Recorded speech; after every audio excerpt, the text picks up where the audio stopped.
जी viewers, अभी-अभी जो है एक मुझे फ़रमाइश आई कि मेनियर्स डिज़ीज़ जो है, उस पे एक छोटी-सी वीडियो जो है अपलोड करें। आपने जो पहले बनाई है वो बहुत लंबी है, उसको जो है वो फ़ोकस करना मुश्किल हो रहा है। तो कोई बात नहीं, चलें मैं अभी शॉर्ट सी एक वीडियो होगी अब मेनियर्स डिज़ीज़ पे। इस पे तो हम पहले भी जो है कहीं न कहीं इसका ज़िक्र होता रहा मेनियर्स डिज़ीज़ का।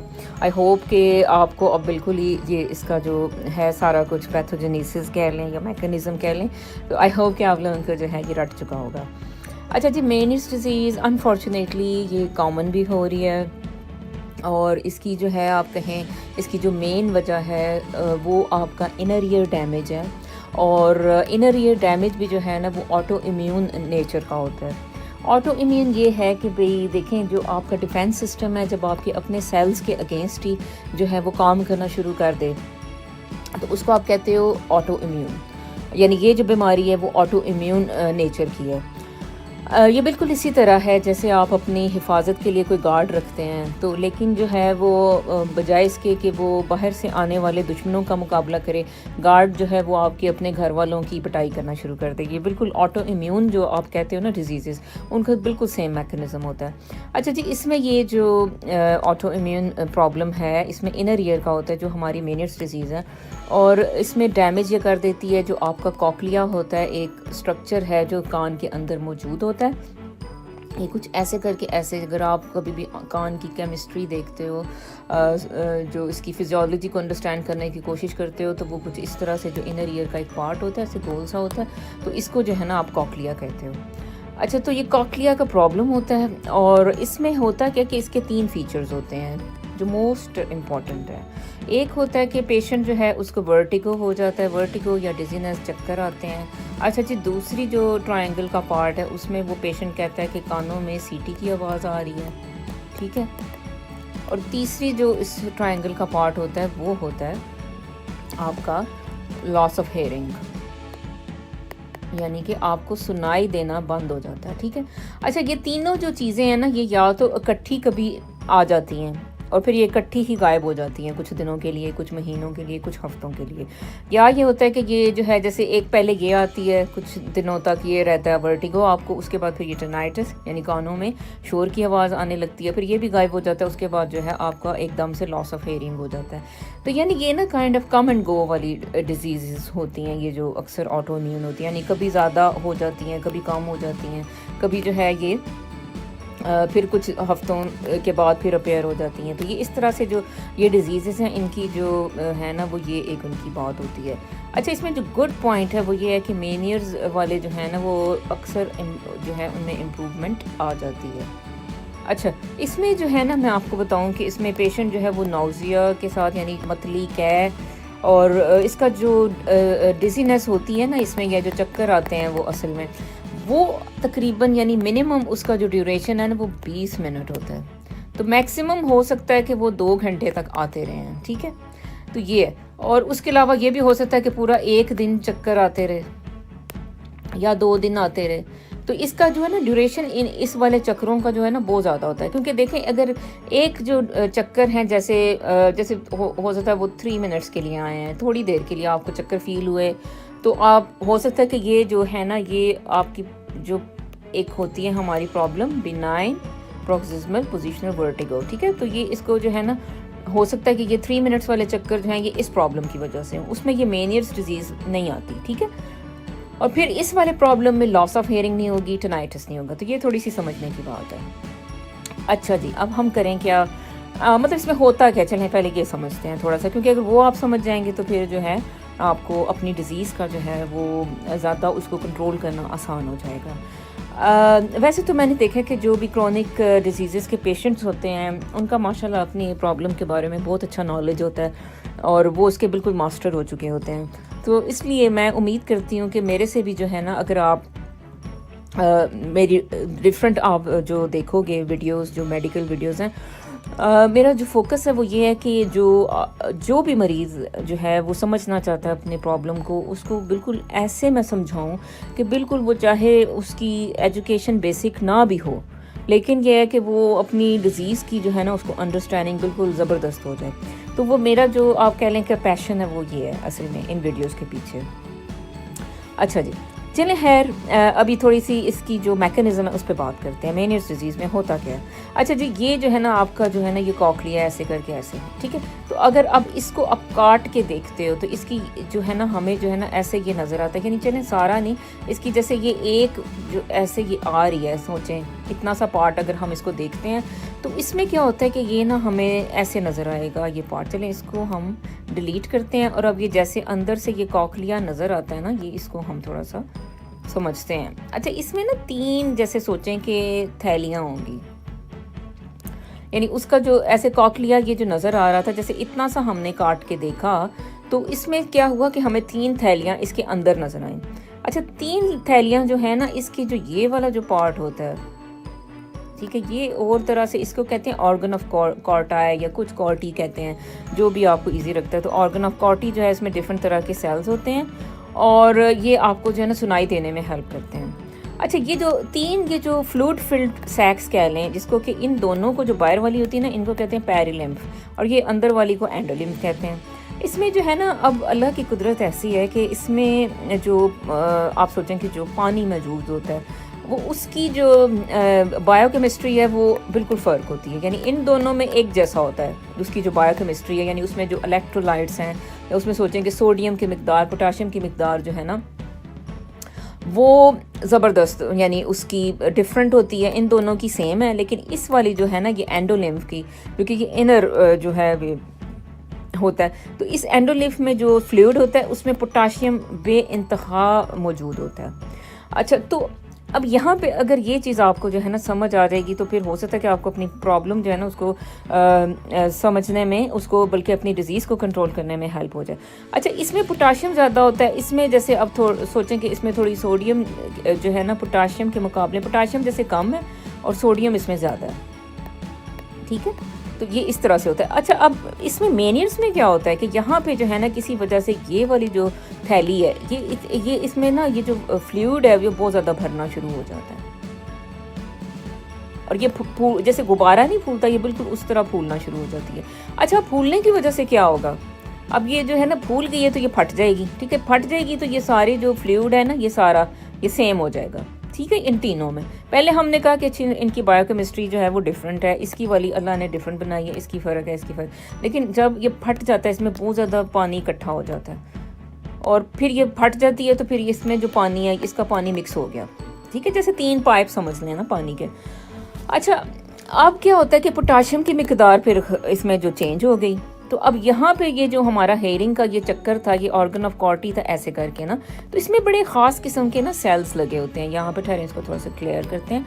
अच्छा, ये जो ऑर्गन ऑफ कॉर्टी इधर है उसमें ऐसे बड़े बड़े से सेल्स होते हैं और ये ना इनके ऊपर ऐसे ऐसे ये होते हैं और ये जो होते हैं ना सेल्स, ये पोटाशियम लेते हैं। ये जो आपकी एंडोलिम्फ थी ना ये वाली, ये एंडोलिम्फ का मैंने पार्ट बनाया, ये पेरिलिम्फ है, ये भी पेरिलिम्फ है, ठीक है। तो ये बिल्कुल इसी तरह के जैसे ना जैसे हेयरिंग देखे ना आती है, जैसे कोई आवाज़ आती है तो उसके मुताबिक जो ये जो हेयर सेल्स होते हैं ना, जो अक्सर लोगों के फिर डैमेज हो जाते हैं और उनकी जो हेयरिंग लॉस हो जाता है, तो फिर ये क्या होता है कि ये पोटाशियम से ना ये इनमें एक चार्ज प्रोड्यूस होता है।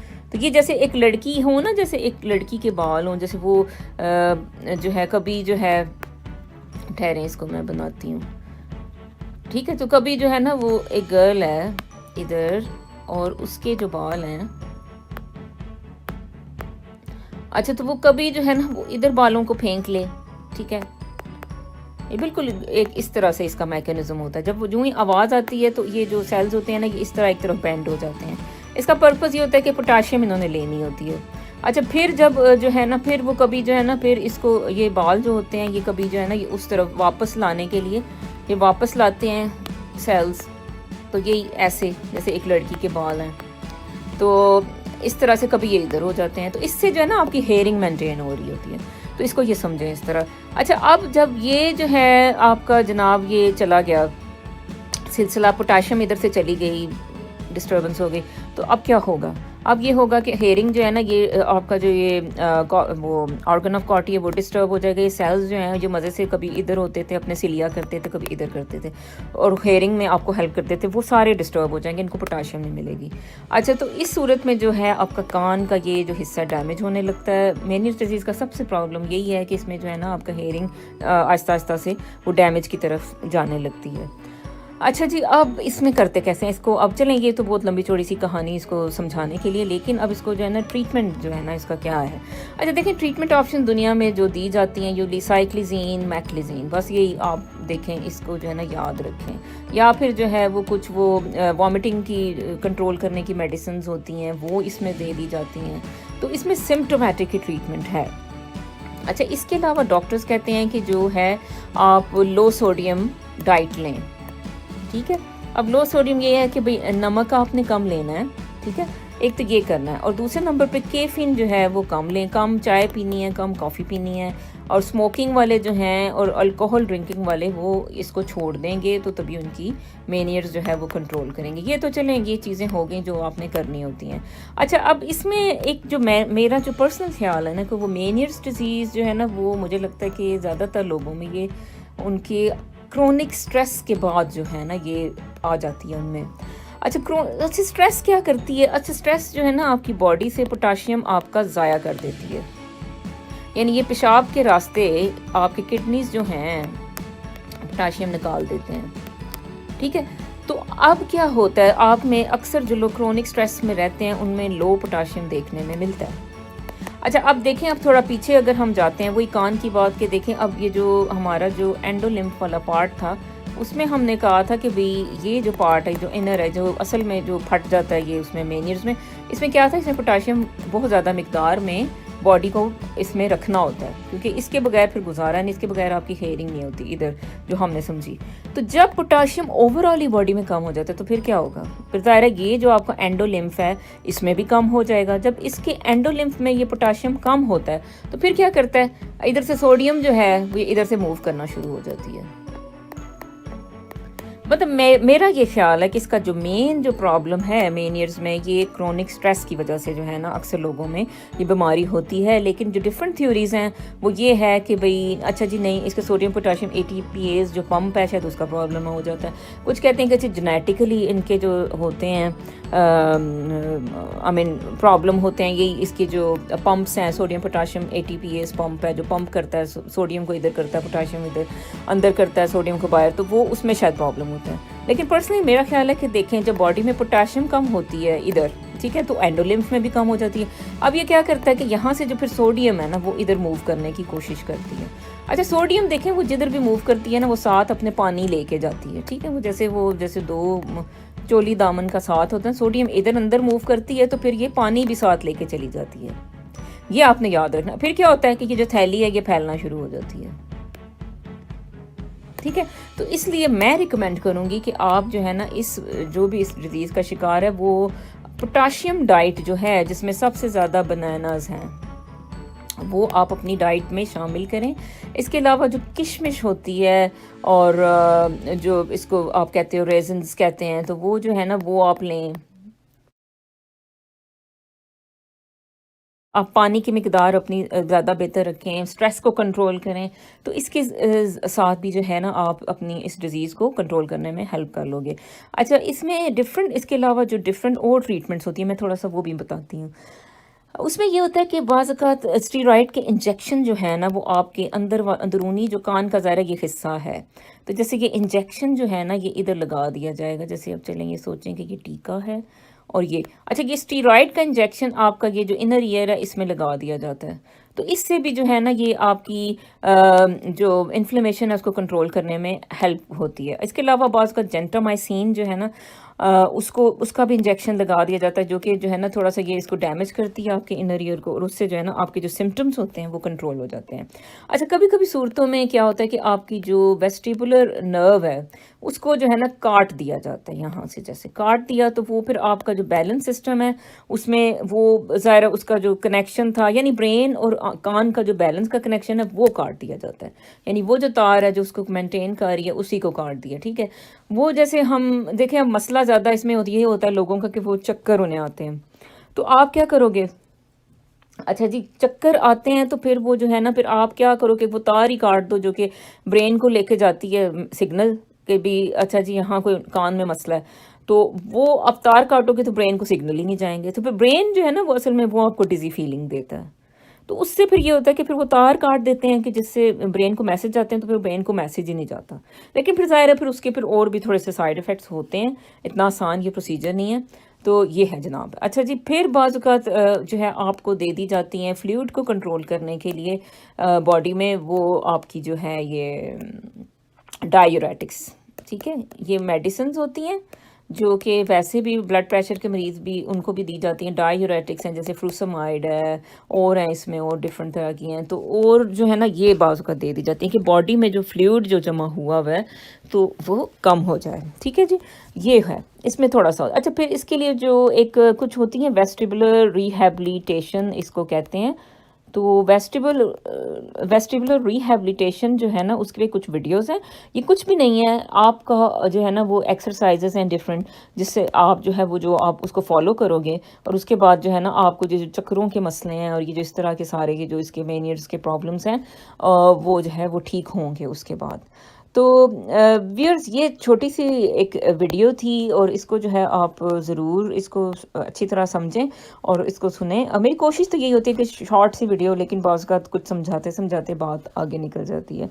अच्छा, इसमें ना एक चीज़ और भी है कि देखें आप ना, अगर जैसे अकेले, जैसे अब आप एक बीमारी से सफ़र कर रहे हो, तो अब फ़ेसबुक पे ना वो काफ़ी ग्रुप्स होते हैं, तो बाज़ अक़्क़त मेनियस डिज़ीज़ के भी ग्रुप हैं। इसके अलावा और जो पुरानी सी बीमारी हैं उनको, उन पे आपको हमेशा जो है ना फ़ेसबुक के ग्रुप मिलेंगे।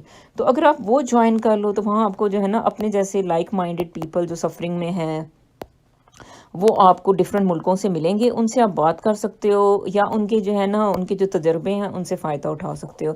तो ये भी जो है ना, जो भी लोग इस चीज़ का शिकार हैं, चाहे सिर्फ वो वर्टिगो का शिकार है, मेनियर्स का शिकार हैं, कोई और हशीमोटोस का शिकार है, सीलिएक डिजीज़ का शिकार है, उनको चाहिए कि वो फेसबुक पे जो ग्रुप्स हैं ना वो भी आप लोग जो है ज़रूर ज्वाइन किया करें, या आप अपना भी बना सकते हो। जैसे पाकिस्तान का सीलिएक डिजीज़ ग्रुप, या पाकिस्तान का जैसे मेनियर्स डिजीज़ ग्रुप, या इंडिया का पाकिस्तान का जो भी है, जैसे इंडिया का ग्रुप एक बन सकता है मेनियस डिजीज़, जो भी कंट्री है आपका, ठीक है? तो ये भी एक हो सकता है इस चीज़ से निकलने का एक तरीका। तो इसमें होप है, इसमें आपको परेशान होने की ज़रूरत नहीं। लेकिन मेरा पर्सनली ये ख़्याल है कि अगर आप जैसे अपनी स्ट्रेस को कम करने के ऊपर काम करेंगे और अपना लाइफ़स्टाइल थोड़ा-सा लेस स्ट्रेस वाला करेंगे, तो इंशाल्लाह जो है ना इसको आपको, ये मेनियस डिजीज़ को काबू करने का आपको ज़रूर मौका मिलेगा। तो वीयर्स, थैंक्स फॉर वॉचिंग।